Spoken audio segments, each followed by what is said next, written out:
Hai, Shalom adik-adik. Apa kabarnya?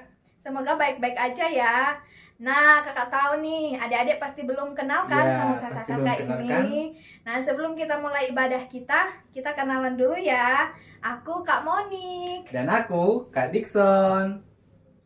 Kakak tahu nih, pasti adik-adik udah pada siap banget nih mau memuji nama Tuhan. Betul. Jadi kita mau nyanyi sama-sama. Jadi kita mau menyanyi lagu Burung Pipit yang Kecil.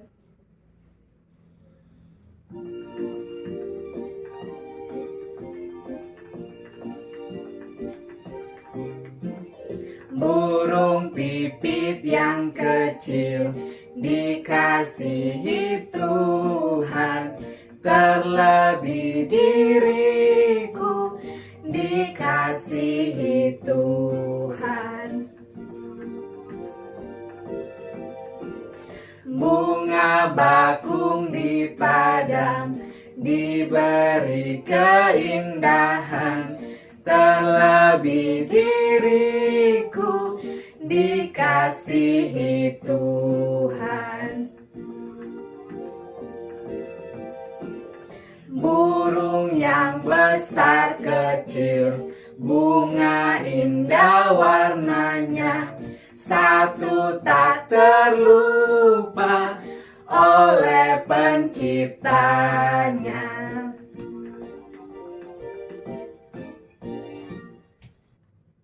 Ada di sekolah minggu, mari kita bersatu di dalam doa. Mari kita berdoa. Allah Bapa yang bertata dalam kerajaan surga, puji dan syukur kami panjatkan kehadirat Tuhan atas berkat napas yang masih Tuhan berikan kepada kami hingga pada saat ini. Tuhan, kami hadir untuk memuji nama Tuhan di ibadah sekolah minggu pada pagi hari ini.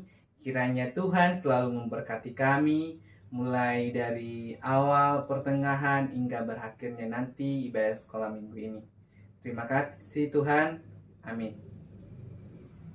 Nah, adik-adik tahu nggak, kalau bermusuhan itu tidak bagus loh di hadapan Tuhan. Karena itu kita harus saling mengasihi satu dengan yang lain. Terutama nih kita harus saling mengasihi dengan teman-teman kita. Nah, kita mau nyanyi lagi lagu Kau temanku, ku temanmu, kita selalu bersama.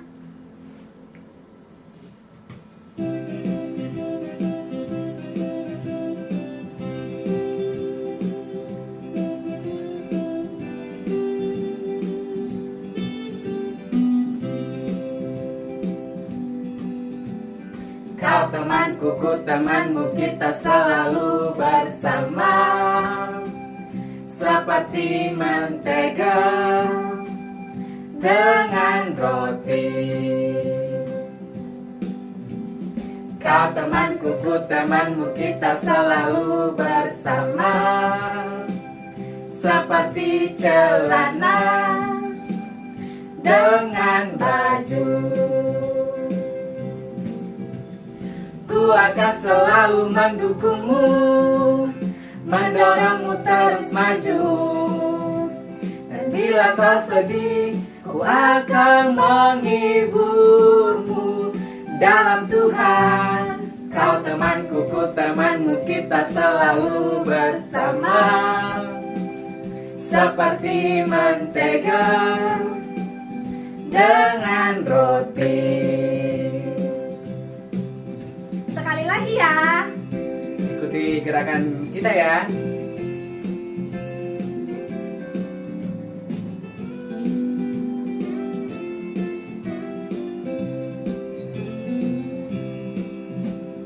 Kau temanku, ku temanmu, kita selalu bersama, seperti mentega dengan roti. Kau temanku, ku temanmu, kita selalu bersama, seperti celana dengan baju.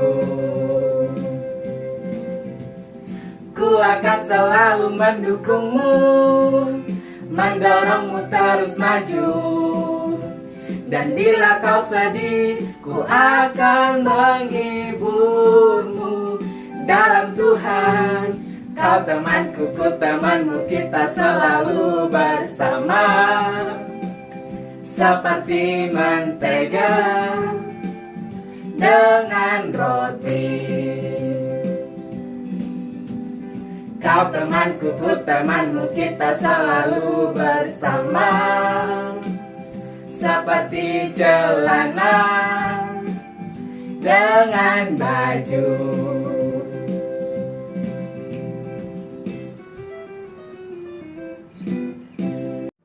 Adik-adik, kali ini kita akan mendengarkan firman Tuhan nih. Tapi sebelum kita mendengarkan firman Tuhan, kita mau nyanyi satu lagu lagi. Anak sekolah minggu, dengar benaran.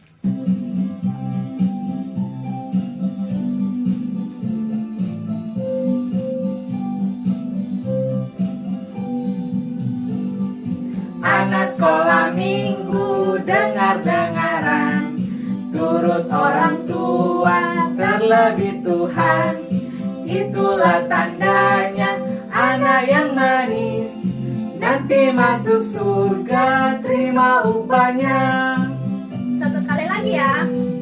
Anak sekolah minggu, dengar-dengaran, turut orang tua, terlebih Tuhan. Itulah tandanya anak yang manis, nanti masuk surga, terima upahnya. Adik-adik, kan kita sudah nyanyi bareng, kita sudah memuji nama Tuhan. Nah, saatnya untuk kita mau membaca dan merenungkan firman Tuhan. Nah, bacaan kita di pagi hari ini terambil dari kitab Pertama Raja-Raja. Nah, adik-adik tahu nggak kitab Pertama Raja-Raja itu ada di Perjanjian Baru atau Perjanjian Lama ya? Jadi PR ya buat adik-adik. Kakak akan membacakannya untuk kita ya. Kitab Pertama Raja-Raja, pasalnya yang ke-17, ayatnya yang ke-7 sampai ayatnya yang ke-24, bercerita tentang Nabi Elia dan juga janda di Sarfat. Tetapi sesudah beberapa waktu, sungai itu menjadi kering, sebab hujan tiada turun di negeri itu. Maka datanglah firman Tuhan kepada Elia, "Bersiaplah, pergilah ke Sarfat yang termasuk wilayah Sidon, dan diamlah di sana. Ketahuilah, aku telah memerintahkan seorang janda untuk memberi engkau makan." Sesudah itu, ia bersiap lalu pergi ke Sarfat. Setelah ia sampai ke pintu gerbang kota itu, tampaklah di sana seorang janda sedang mengumpulkan kayu api. Ia berseru kepada perempuan itu, katanya, "Cobalah ambil bagiku sedikit air dalam kendi, supaya aku minum." Ketika perempuan itu pergi mengambilnya, ia berseru lagi, "Cobalah ambil juga bagiku sepotong roti." Perempuan itu menjawab, "Demi Tuhan Allahmu yang hidup, sesungguhnya tidak ada roti padaku sedikit pun, kecuali segenggam tepung dalam tempayan dan sedikit minyak ke dalam buli-buli. Dan sekarang aku sedang mengumpulkan 2-3 potong kayu api, kemudian aku mau pulang dan mengolahnya bagiku dan bagi anakku, dan setelah kami memakannya, maka kami akan mati."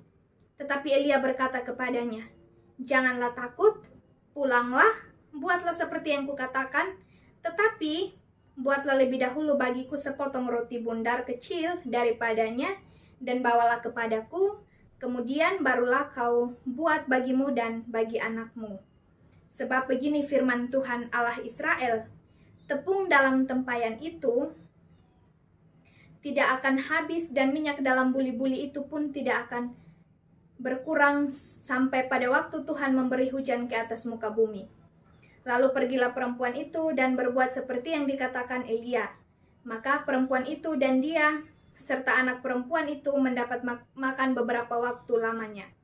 Tepung dalam tempayan itu tidak habis, dan minyak dalam buli-buli itu tidak berkurang, seperti firman Tuhan yang diucapkannya dengan perantaraan Elia. Sesudah itu, anak dari perempuan pemilik rumah itu jatuh sakit, dan sakitnya itu sangat keras, sampai tidak ada nafasnya lagi. Kata perempuan itu kepada Elia, "Apakah maksudmu datang kemari, ya abdi Allah? Singgahkah engkau kepadaku untuk mengingatkan kesalahanku dan untuk menyebabkan anakku mati?" Kata Elia kepadanya, "Berikanlah anakmu itu kepadaku." Elia mengambilnya dari pangkuan perempuan itu dan membawanya naik ke kamarnya di atas dan membaringkan anak itu di tempat tidurnya. Sesudah itu ia berseru kepada Tuhan, katanya, "Ya Tuhan Allahku, apakah engkau menimpakan kemalangan ini atas janda ini juga, yang menerima aku sebagai penumpang dengan membunuh anaknya?" Lalu ia mengunjurkan badannya di atas anak itu 3 kali dan berseru kepada Tuhan, katanya, "Ya Tuhan Allahku, pulangkanlah kiranya nyawa anak ini ke dalam tubuhnya." Tuhan mendengarkan permintaan Elia itu, dan nyawa anak itu pulang ke dalam tubuhnya sehingga ia hidup kembali. Elia mengambil anak itu, ia membawanya turun dari kamar atas ke dalam rumah dan memberikannya kepada ibunya. Kata Elia, "Ini anakmu, ia sudah hidup." Kemudian kata perempuan itu kepada Elia, "Sekarang aku tahu bahwa engkau abdi Allah dan firman Tuhan yang kuucapkan itu adalah benar." Demikian sabda Tuhan. Nah, adik-adik, jadi cerita dari ayat yang sudah kakak bacakan itu begini. Jadi pada waktu itu Nabi Elia ini diperintah atau diutus oleh Tuhan untuk pergi ke suatu tempat untuk menyadarkan bangsa Israel yang sudah murtad atau bangsa Israel yang pada waktu itu sudah menjauh dari Tuhan. Dan Nabi Elia disuruh atau diutus untuk memanggil mereka untuk kembali taat kepada Tuhan, karena orang-orang di negeri itu mendengar kalau Tuhan mengutus Nabi Elia, maka Nabi Elia ini diancam akan dibunuh. Lalu karena Allah mendengar rencana-rencana buruk dari bangsa Israel pada saat itu untuk membunuh Nabi Elia, maka Allah berfirman kepada Nabi Elia, Allah menyuruh Nabi Elia untuk bersembunyi. Nah, Nabi Elia bersembunyi di sebuah tempat, yang tempat itu dekat dengan sebuah mata air. Nah, dari mata air itulah Nabi Elia meminumnya setiap hari ketika Nabi Elia haus. Lalu Allah mengirimkan ketika di tempat itu, Nabi Elia dikirimkan burung-burung gagak setiap hari untuk memberikan bagi Nabi Elia makanan, baik itu sore maupun pagi hari, adik-adik. Nah, pada saat Nabi Elia bersembunyi, beberapa waktu setelah itu, sungai yang ada di negeri itu, sungai itu bernama Sungai Kerit. Nah, sungai ini ternyata kering karena tidak turun hujan. Lalu Tuhan berfirman dan mengutus Nabi Elia untuk pergi ke suatu tempat yang bernama Sarfat. Nah, tempat ini ada di wilayah Sidon, adik-adik. Dan disitulah tempat Nabi Elia tinggal.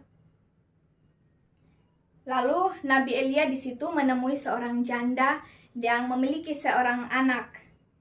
Yang ternyata janda itu diutus juga oleh Tuhan untuk memberikan Nabi Elia makan. Nah, setelah Nabi Elia sampai di Sarfat, Nabi Elia menemui janda tersebut. Janda itu sedang mencari kayu api.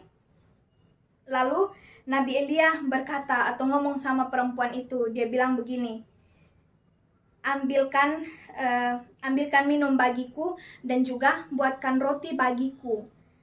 Tetapi karena dalam kondisi dan keadaan yang berkekurangan atau dia kesulitan, perempuan itu menjawab atau janda itu menjawab begini.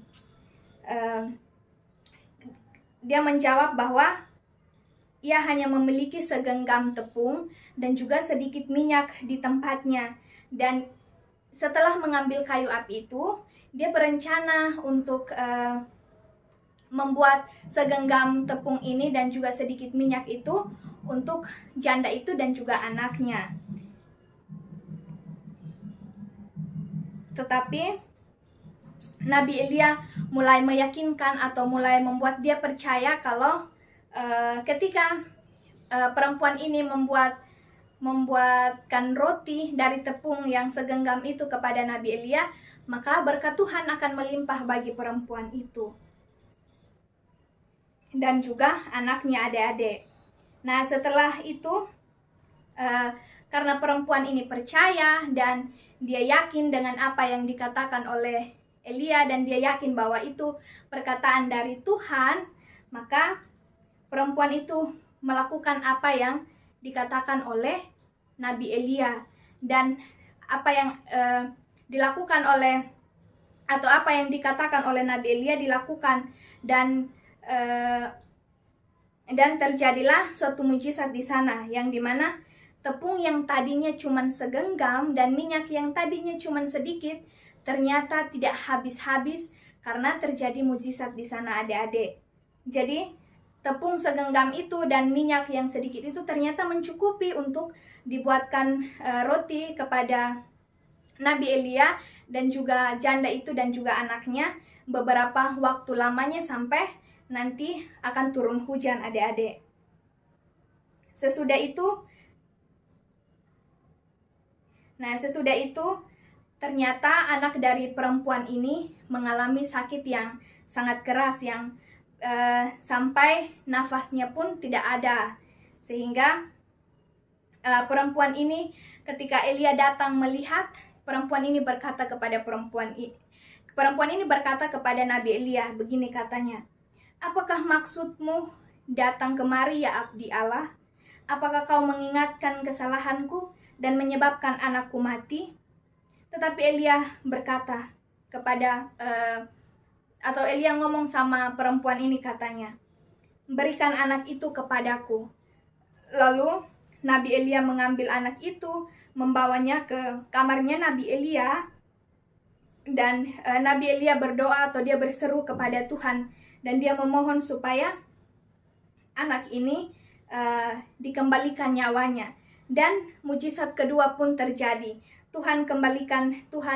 Karena atas belas kasih Allah, anak itu hidup kembali, atau karena belas kasih Allah, anak itu nyawanya kembali kepada tubuhnya. Lalu janda itu pun dia bersyukur dan percaya bahwa Elia adalah abdi Allah dan apa yang Nabi Elia katakan adalah benar. Nah, adik-adik, berkaca dari cerita di atas atau cerita yang sudah diceritakan oleh kakak, nah adik-adik, kita harus mau berbagi meskipun dalam kesukaran, karena ketika kita berbagi dalam kesukaran atau kita berbagi dalam keadaan yang sesulit apapun, maka kita harus percaya, karena disitulah berkat Tuhan akan berlimpah atas kita, atau disitulah kita akan mengalami mujizat seperti yang dialami oleh janda dari Sarfat ini. Janda dari Sarfat ini mau berbagi kepada Elia ketika tepung dan minyaknya sudah sangat sedikit, teman-teman. Ternyata tepung dan minyaknya tidak habis-habis, bahkan ketika anaknya sakit dan mati, Tuhan mendengarkan doa Elia dan Tuhan mengabulkan sehingga anak itu dapat hidup kembali. Dan tidak hanya itu, tetapi Tuhan melihat kesungguhan hati dari seorang janda ini sehingga berkat itu berlimpah atasnya dan anaknya yang sakit keras ini bisa jadi sembuh. Nah, kakak mau tanya nih, adik-adik mau nggak mencontohi apa yang dilakukan oleh janda dari Sarfat? Mau berbagi walaupun dalam keadaan yang susah atau dalam keadaan yang sangat-sangat sulit. Jadi, adik-adik, mari kita mencontohi atau kita mencontohi sikap dari janda ini. Maka mari kita berbagi dengan orang lain meskipun kita dalam keadaan yang sulit atau kita dalam keadaan yang terbatas. Demikian firman Tuhan. Adik-adik, kita berdoa untuk menutup cerita kita di pagi hari ini. Tuhan, kami menyadari bahwa berkat-Mu selalu ada dalam kehidupan kami. Oleh karenanya, ajari kami untuk mau berbagi kepada orang lain, meskipun kami dalam keadaan yang sulit, kami dalam keadaan yang terbatas. Amin. Amin. Nah, adik-adik, belajar dari cerita yang sudah kakak ceritakan tadi, walaupun kita dalam keadaan yang sulit, keadaan yang sangat-sangat terbatas, tapi kita harus hadir seperti yang dilakukan oleh janda dari Sarfat, yang dia memberi dalam keadaan yang sulit, dalam keadaan yang terbatas kepada Nabi Elia. Ada di sekolah minggu, kita akan mengumpulkan persembahan kita. Lagu persembahan kita, Aku Bawa dan Berikan Persembahan.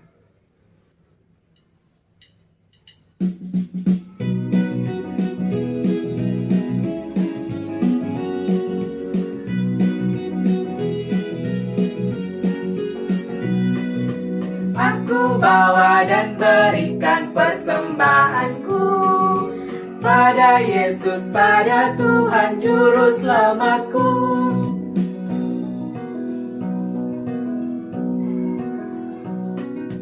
Aku bawa dan berikan persembahanku pada Yesus, pada Tuhan Juru Selamatku.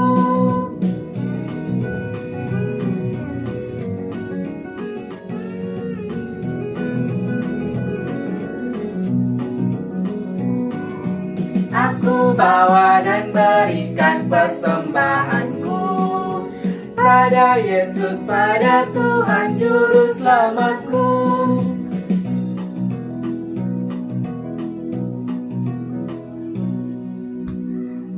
Adik-adik sekolah minggu, kita akan mengakhiri ibadah kita pada pagi hari ini. Tetapi sebelum kita mengakhiri ibadah kita pada pagi hari ini, kita akan berdoa doa persembahan sekaligus doa penutup yang dipimpin oleh Kak Moni. Oke, mari kita lipat tangan, tutup mata, lalu kita berdoa.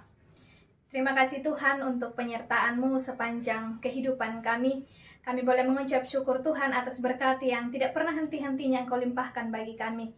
Persembahan yang sudah kami kumpulkan, kiranya boleh berbau harum di hadapan hadirat-Mu Tuhan. Dan biarlah melalui persembahan yang sudah kami kumpulkan ini, boleh menjadi alat untuk pelayanan-Mu dimanapun berada ya Bapa. Bapa Mani Surgawi, kami juga berdoa kami akan kembali ke tempat kami masing-masing. Tuhan Engkau sertai kami, Engkau menuntun akan setiap tugas dan aktivitas kami. Ini doa, ini sembahyang kami, demi Yesus Kristus yang telah mengajarkan kami berdoa. Bapa kami yang di surga, dikuduskanlah nama-Mu, datanglah kerajaan-Mu, jadilah kehendak-Mu di bumi seperti di sorga. Berikanlah kami pada hari ini makanan kami yang secukupnya, dan ampunilah kami akan kesalahan kami, seperti kami juga mengampuni orang yang bersalah kepada kami. Dan janganlah membawa kami ke dalam pencobaan, tetapi lepaskanlah kami daripada yang jahat, karena Engkaulah yang punya kerajaan, dan kuasa, dan kemuliaan, sampai selama-lamanya. Amin. Adik-adik sekolah minggu, ibadah kita pada pagi hari ini sudah selesai. Jadi yang mau beraktivitas selanjutnya dipersilahkan. Jangan lupa pakai masker ya, biar terhindar dari virus corona. Jadi kalau misalnya pergi dari rumah, kita harus memakai masker, cuci tangan, dan menggunakan hand sanitizer. Jadi sehat-sehat ya, biar nanti setelah corona ini selesai kita bisa ketemu di Randuares. Oke, shalom adik-adik. Shalom.